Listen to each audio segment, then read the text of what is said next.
Welcome to Dark Sorcery. I'm Alfredo Martinez, and I have with me the one and only Ikela Morningstar. How you doing, Ikela? I'm doing pretty good. It's sunny out. How are you doing?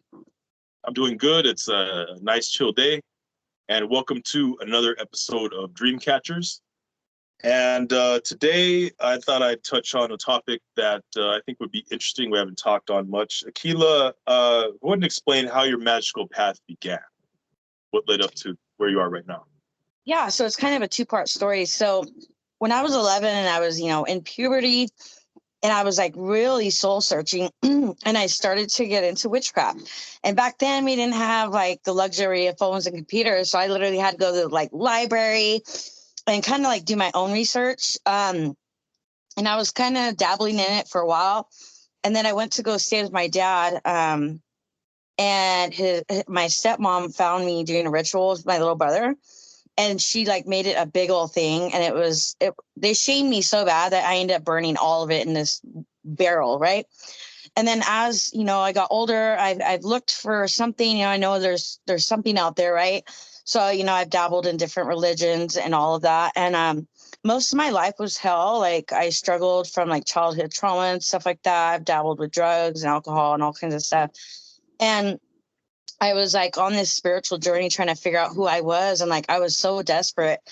And I want to say I had a spiritual awakening. And the old person of me died and the new one, came about. And I just went right back to where I was. And I know that my ancestors were witches as well. And I think maybe that's where it comes from.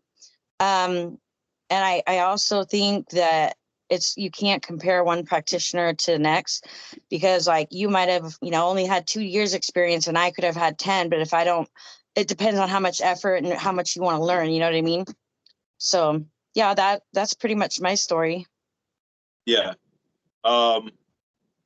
With me, I was, raised in religion. I grew up Christian, Pentecostal Christian. And then as I got older, I realized that there was a bunch of contradictions in the Bible, which I began finding and started confusing me because I've been told everything was one way, your whole life. And you find out, wait a minute, that could not be true. And then I realized that, after I was done with Christianity, I started seeing, well, what else is there? I started, looking into other religions. I had always had paranormal activity my whole life. I always had ghost encounters and, different kind of, poltergeist stuff and, voices when no one's there and footsteps. I knew there was something else other than just, the physical world. So I decided to just, see what else is out there and experiment. And eventually I led to where I'm at now. I was a practitioner of Golden Dawn magic for so many years. And then the left-hand path began to appeal to me, and that began working with different demons and, eventually led up to where I'm at now. And that's, I'm just comfortable where I'm at. But everyone has their own journey. It's interesting stuff. Now, I do know that it's common for people to, once they start their magical path, they have a great breakthrough spiritual experience. They, learn a bunch of stuff, have their first holy shit moment experience in magic, and yeah, they're like, holy shit, that actually happened. Like, yeah, and then they're like, okay, well, I've arrived, and they get caught up in daily life, and they don't really study or practice much at all, and they become what people call armchair occultists. They sit there and observe, but they don't study or take time to do any spiritual practice. Or what would you say are ways to get out of that stagnant magical path that is common? Yeah, I would say the first step is awareness that you are stagnant, that you're not, doing, weekly, daily, or any type of spiritual stuff. So what I usually try to do is I try to keep it very simple. So it's like if you were someone who wasn't in the gym for like 3 months and you want to go get a gym membership, just trying to tell your brain to go to the gym is so hard. So as a metaphor to this, I'm going to say, I'll go and I'll say, I'm only going to do 15 minutes on the elliptical, and then I might lift some weights. Boom, I arrived. I did that. Boom, maybe the next time it's 20 minutes. So like, just to start out, maybe I'm not getting the whole magical ritual routine going, but I can get my sound bowl, maybe just sit there and do some deep breathing and meditating for 5-10 minutes. Maybe then the next time I can get with someone, which is kind of like an accountability partner. I do that a lot with my brother.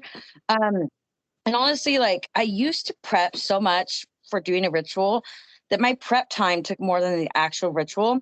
So I keep it simple. Like whether I go over there, light a little bit of sage, say an incantation just at the moment, and light a freaking candle. Boom! I just did some fucking magic. Like just little steps that you could do. What do you normally do when you're stagnant? Well, I've always liked to study a lot. So one thing that I might do is I'll grab a book and I'll say, okay, I'm only going to read 10 pages a day. Then it'll turn into 20 pages a day, 30 pages, and until eventually I got that book done or halfway done. And that'll usually get me going. Or I'll say, well, I have to meditate for this many minutes a day. Maybe I'll set an alarm or something, because let's be honest, daily life gets busy. We all have things we got to do. And it's hard sometimes to take time out for stuff like that. But that's usually stuff that I'll do that'll get me back into the routine. But yeah, you're right. Awareness is the first step, because a lot of people will be in denial and be like, that's not me. There's no way I could be lazy, or there's no way that I could be of lesser magic than anybody else, because all whatever BS you want to cook up in your head, just swallow your pride and admit that spiritually you ain't shit right now.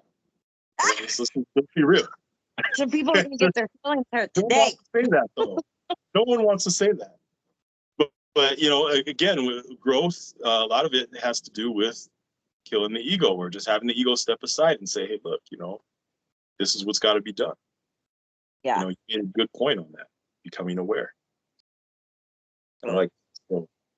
And also, let's talk a little bit about working with deities, because do you prefer to work with deities to get certain things done, or do you prefer to work solo? I honestly prefer to work solo. I do have a few deities that I do work with, but it's like a partnership. It's like, it's not all on the deity.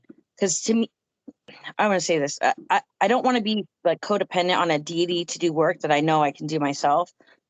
So it's more like an enhancement.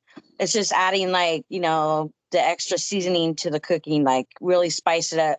So it's like a collaboration between me and the deities. Mm-hmm. With me, I think it depends on the situation. There's certain, eventually my goal is to be able to do all things without any help of a deity. But at the same time, I think that sometimes, depending on the person, certain deities are brought into your life at a certain time for certain reasons. Mm-hmm. And there may be certain things that you may not be skilled with at the moment that they can help you with and show you.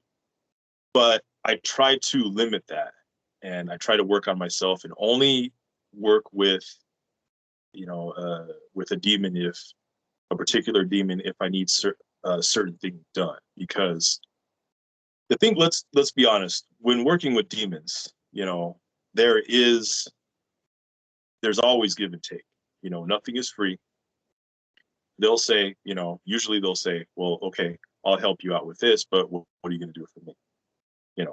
Now, whether that translates into you doing, carrying out a specific task for them, or, giving so much of your life force to them in exchange, there's always an exchange that's got to go on. Yeah. And you made a good point. You can't be completely reliant on working with deities. Otherwise, how are you going to grow yourself? How is your ability to handle and move energy and become more than human? How are you going to be able to do that if you're always relying on something? It's like, I guess you could say, just having a coworker come by and help you out. But, at the same time, they got things to do too, Right. So I think it's I think it's good for new practitioners, especially if you're like just learning, because if you are working, with deities or whatever, it can help you grow your power and they can teach you a lot. But at some point, you got to get rid of the pacifier and all that. You got to start trying to manipulate and work with your own energy with meditation and, working with the chakras and all that. Mm-hmm. Yeah, it's very, very important. Which brings me to the topic of living with deities. Now, there are some deities that do live with me. I'll set up a shrine or an altar to them and have a dedicated space to them, and give them offerings regularly. And in exchange, they may watch over my home when I'm gone. If I have to be gone for so long, like that. Do you have any of that going on in your practice at all? Experience with that? I have a lot of question marks around it, because they've been around since before I fully deep dive back into it. And I don't know if they were assigned to me or if I manifested them through anger and sadness or what. They have very specific names. I've tried to research to see if they're like well-known demons out there, and I cannot find anything on them. I know exactly what they look like. But I often get from people, "You're so intimidating." I get this daily, weekly, "You're so intimidating. You're so intimidating." I keep asking my brother, "Why the hell am I so intimidating? I don't get it." And he's like, "I really think it's your guardian demons, because there was a time where I had a boyfriend. This was years ago because I've been single a long time. And he was a piece of shit.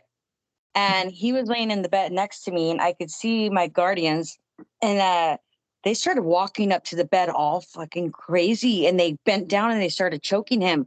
Like I could see it. And he wakes up screaming, "They're choking me. They're fucking choking me. Turn the light on." So, like, it wasn't just me seeing it. Like, he got woke up out of sleep. Like, they literally choked him. And I've had situations where this is a theory. I don't know how they came to me. But like if someone's messing with me or I start thinking like this person needs to be humbled, I've watched people lose everything. Like, and it happens after I've like been processing. So I try to be mindful of my thoughts. But I really honestly I think it's them doing it. I mean, it might be a little bit of my power too, but I don't know. It's interesting. Like I just don't know how. I didn't call on them. They just been with me. Have you ever heard of anything like that? I mean, like, what are your thoughts? Yeah, I mean, I've had situations where I know I know that I'm being protected. I don't necessarily know by who at the moment, but I know that my life has been spared many times. I mean, there's been times when people have tried to set me up to get arrested. There's been times when people have tried to set me up to be killed. Um, I, I've almost gotten shot a couple times, but I end up getting away. You know, and I know that there's somebody. I know there's something watching me. You know what I mean? Watching over me. Now, whether that's the deities that I'm working with at the moment or not, I'm not sure. All I know is I have a specific purpose to be here on this earth, and I'm going to fulfill it. And same with you, which is why they're probably protecting you as well. Now I do. You probably have guardian demons as well that were like assigned to you, right? And they're kind of like our like bodyguards in a sense. In a sense, yeah. I mean, it could have something to do also with your ancestry. Now, I know that if somebody doesn't have any connection to a specific magical path and they want to practice certain type of magic, you can do it no matter who you are. You don't necessarily have to be of this background, or that background. But I've noticed that, when it comes to Aztec magic or Aztec deities, I get an immediate response, and I remember one time talking with somebody about that, and they're like, "Well, it's because it's your ancestry. That's probably what your ancestors were into. So it's like you're, right. Automatically like you're right or something." I'm not sure. All I know is that when I go into that area of spirituality and magic, I get breakthroughs like nothing else. I think that you're probably onto something with that, and that's something also to kind of think about too. Like there's always there's the unknown stuff that we just don't fully understand, and we just have to continue to seek and work on our spirituality to kind of understand more, to get more answers. Well, I know that you have a lot of experience in working with your ancestors, and especially with your Native American tradition and style of magic, dancing around the fire and all that. You seem to get good results out of that, don't you? I do. Yeah. I get really good results from that. Yeah. So yeah, I think you're right. It has something to do with our background. But like I said, if you want to go ahead and practice a certain type of magic and you're not of that ancestral background, you can go ahead. But it does help if you do have some ancestral background in that. I would just consider myself an occultist. I like to practice all different kinds of magic. I like to learn it all. But some of us feel a certain connection to certain areas. Right. And with that, looks like our time is up for this week. So it's been nice talking with you. We'll try to go ahead and make this a regular thing. So for everybody who's tuning in, tune in next week, and we'll have some other topics to talk about. And dark blessings. Everybody have a good day.